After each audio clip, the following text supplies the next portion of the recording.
অন্যান্য বারের মতো এবারও রামনবমী উপলক্ষে বর্ণাঢ্য শোভাযাত্রার আয়োজন করল বালুরঘাট রামরামী উদযাপন সমিতি। এদিন সকাল 11টায় বালুরঘাট আর্য সমিতি এলাকা থেকে রামনবমী শোভাযাত্রা বের হয়, যা গোটা শহর পরিক্রমা করে বালুরঘাট অঘোরে বাবার মন্দিরে গিয়ে শেষ হয়। এদিনের এই শোভাযাত্রায় উপস্থিত ছিলেন কেন্দ্রীয় শিক্ষা প্রতিমন্ত্রী সুকান্ত মজুমদার, বালুরঘাট বিধানসভা কেন্দ্রের বিজেপি প্রার্থী বিদ্যুৎ কুমার রায় সহ অন্যান্য বিশিষ্টজনেরা। এদিনের শোভাযাত্রায় শতাধিক মানুষ অংশগ্রহণ করেছিলেন। তবে অন্যান্য বারের মতো এবারেও র্যালিতে কোনো অস্ত্র ছিল না। অপ্রীতিকর ঘটনা এড়াতে বালুরঘাট শহর জুড়ে বিশাল পুলিশ মোতায়েন ছিল। এদিকে বর্ণাঢ্য শোভাযাত্রার কারণে শহরের রাস্তা অবরুদ্ধ হয়ে পড়ে। পুরুষদের পাশাপাশি এদিনের শোভাযাত্রায় মহিলারাও স্বতঃস্ফূর্তভাবে অংশ নেন। সুকান্ত মজুমদার বালুরঘাট থানা মোড় পর্যন্ত হেঁটে গঙ্গারামপুরের উদ্দেশ্যে বেরিয়ে যান।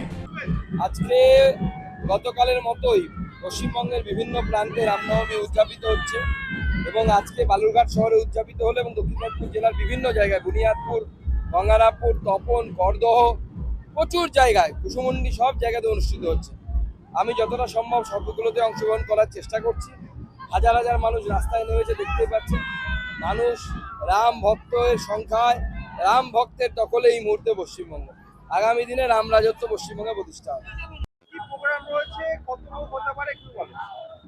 আজকে পূর্ণ রামনবমী তিথি উপলক্ষে আমরা প্রত্যেকবার যেরকম আয়োজন করি, একটা ভব্য শোভাযাত্রার আয়োজন করা হয়েছে বালুরঘাট নগরের তরফ থেকে, বালুরঘাট খণ্ডের তরফ থেকে।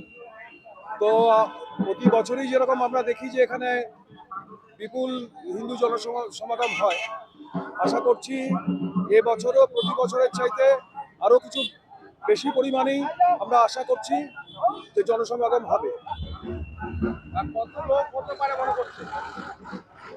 আমরা আশা করছি যে প্রায় 1000 কাছাকাছি লোক হতে পারে।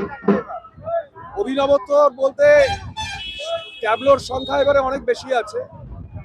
এত বেশি সংখ্যক ট্যাবলো আমাদের থাকে না, ট্যাবলোর সংখ্যা অনেক বেশি আছে। রামের মূর্তি প্রতি বছরই থাকে, তার সঙ্গে সঙ্গে রামের কাটআউট এবং ঢাক, অন্যান্য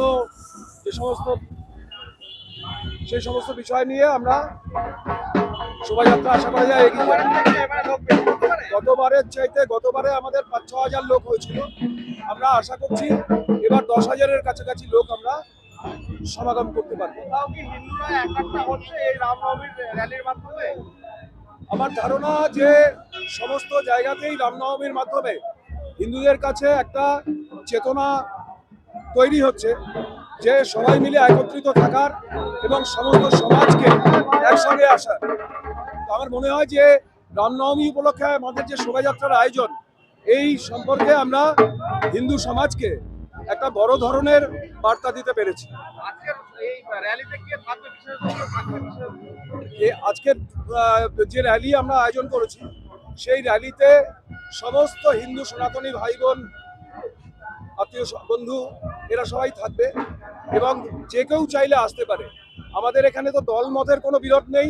যে কোনো হিন্দু সনাতনী ভ্রাতা, ভগ্নী, বন্ধু, স্বজন, তাদের প্রত্যেককে আমরা খোলা মনে আমন্ত্রণ জানাচ্ছি যে রামের জন্যে আজকে এই শোভাযাত্রায় অংশগ্রহণ করুন। গতকাল বিভিন্ন জায়গায় দেখা যায় রামনবমীর যে র্যালি, সেটা পুলিশ আটকে দিয়েছে।